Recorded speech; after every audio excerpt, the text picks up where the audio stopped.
आज हम पढ़ेंगे harmful micro organisms. Micro organisms cause disease in human beings, plants and animals. Such disease causing micro organisms are called pathogens. बहुत सारे ऐसे micro organisms हैं जो लिविंग बींग्स में डिजीज़ कॉज करते हैं। उन्हीं डिजीज़ कॉजिंग माइक्रो ऑर्गेनिजम्स को क्या बोलते हैं? Pathogen. Disease causing micro organisms in humans. अब हमें पता है कि डिजीज़ कॉज करते हैं उन्हें हम उन माइक्रो ऑर्गेनिजम्स को हम पैथोजन बोलते हैं। तो पैथोजन हमारी बॉडी में एंटर करते कैसे हैं? एयर वी ब्रीथ, जो एनवायरनमेंट से हम एयर ब्रीथ कर रहे हैं उसके through, food we eat, water we drink, direct contact with an infected person carried by an animal. अब हम बात करें डिजीज़ की, कम्युनिकेबल डिजीज़। अब कम्युनिकेबल डिजीज़ होती क्या है? वो डिजीज़ जो किसकी वजह से होती है? डायरेक्ट कॉन्टैक्ट, एयरबोर्न लाइक हम छींक रहे हैं या हम बात कर रहे हैं तो उन ड्रॉपलेट्स से हमें कम्युनिकेबल डिजीज़ हो सकती है। Indirect contact means touching object, food and water, vectors. अब वेक्टर्स की बात करें तो वेक्टर्स कौन कौन से हो सकते हैं? मस्कीटो की वजह से डेंगू, मलेरिया ये सब कॉज होता है। इन्फेक्टेड ब्लड्स और फ्लूइड्स। एग्जाम्पल्स की बात करें तो common cold, tuberculosis, chicken pox etcetera.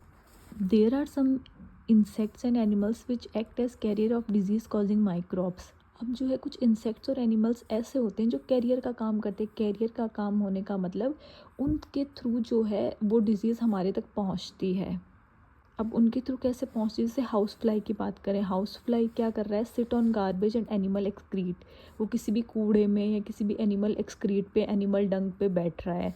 Pathogen stick to their bodies. अब पैथोजन वहाँ से क्या होगा? उनकी बॉडी के चिपक जाएगा।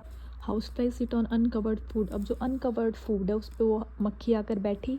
Whoever eats the contaminated food get sick. और वो भी जो वो खाना खाएगा, जो भी वो खाना खाएगा तो उससे वो क्या हो जाएगा? सिक हो जाएगा, बीमार हो जाएगा, क्योंकि वो क्या हो गया? कंटामिनेटेड हो गया। जो पैथोजेंस है वो यहाँ से कैरी हुए हाउस फ्लाई के थ्रू और उस फूड तक पहुँच गए। फूड हमने खाया, हम क्या हो गए? बीमार हो गए। फीमेल एनोफिलस मस्कीटो, इससे क्या कॉज होता है? मलेरिया। फीमेल एडिस मस्कीटो, इससे क्या होता है? डेंगू। अब हम बात करते हैं कुछ जनरल ह्यूमन डिजीज़ेज़ की जिनको कॉज करने के लिए उनका माइक्रो ऑर्गेनिजम्स कौन सा होता है, उनका मोड ऑफ ट्रांसमिशन क्या होता है। ट्यूबरक्लोसिस, टीबी इससे कॉज होती है बैक्टीरिया से और इसका मोड ऑफ ट्रांसमिशन क्या है? Air. Measles virus, air.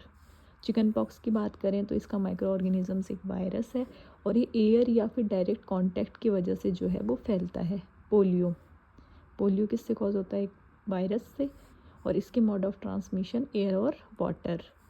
Cholera ये क्या है? बैक्टीरिया से कॉज होता है और फैलता कैसे? वाटर या फिर फूड के थ्रू। टाइफाइड बैक्टीरियल डिजीज़ है, वाटर के थ्रू फैलती है। हेपेटाइटिस ए ये भी एक वायरल डिजीज़ है, वायरस के थ्रू फैलती है और वाटर के थ्रू हमारे तक पहुंचती है। मलेरिया एक प्रोटोजोवन डिजीज़ है जो किससे? मस्कीटो से। और कौन से मस्कीटो से? फीमेल एनोफिलस मस्कीटो से। नेक्स्ट हम बात करेंगे प्लांट डिजीज़। सिट्रस कैंकर जो है वो हमें जैसे नींबू, संतरा इन सब में देखने को मिलता है। और होता क्या है कि जैसे हम देखते हैं कि उनकी लीव्स पे जो है हमें छोटे छोटे येलो स्पॉट्स टाइप के दिखाई देते हैं, वही सिट्रस कैंकर होता है। और ये कौन से माइक्रो ऑर्गेनिज्म से होता है? बैक्टीरिया से। और ये फैलता कैसे है? Through air. Rust of wheat, जैसे वीट पे हम देखते हैं बहुत सारे फंगल और बैक्टीरियल इन्फेक्शंस हम वहाँ पर देखते हैं, ये कौन से माइक्रो ऑर्गेनिज्म से होता है? फंगी से। और ये फैलता कैसे है? एयर और सीड्स के through. Yellow vein of mosaic of भिंडी, ये भी वायरस से फैलती है और ये इंसेक्ट के थ्रू फैलती है। इसका करियर जो होता है वो इंसेक्ट होता है। आई होप आपको आज का वीडियो पसंद आया होगा। नेक्स्ट पार्ट के लिए please do like, share and subscribe to my channel. Thank you. Subscribe now and hit the like button.